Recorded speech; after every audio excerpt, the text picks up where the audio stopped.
Sinabi ni Lieutenant Colonel Romeo Browner Jr., ang opisyal na tagapagsalita ng Sandatahang Lakas ng Bansa, na disposisyonan ng Pangulo ang mga bagay na hinihiling ni Noynoy Aquino at Manny Villar na palawigin pa ang termino ni General Ebrado hanggang June 30, 2010. Si AFP Chief of Staff General Victor Ebrado ay nakatakdang magretiro sa March 2010, 2 buwan bago ang May 2010 elections.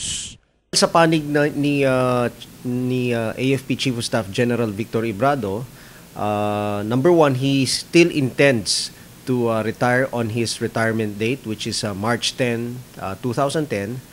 And pangalawa, kung ano po yung magiging utos sa kanya ng ating presidente. For example, if his term is extended, he will of course follow the orders ng ating presidente, and he will agree to that extension.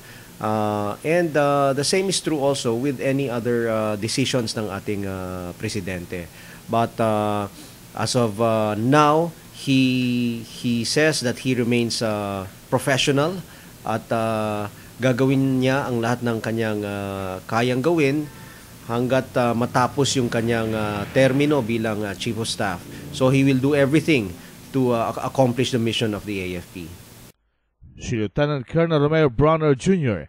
isinasaad sa kahilingan ni Aquino at Villar na mahalagang masiguro na may katatagan umano ang leadership sa panahon ng halalan at matiyak na hindi magagamit ang mga sundalo sa inaasahang pandaraya umano sa eleksyon. RH911, Bing Pormento ng DZRH, Nationwide.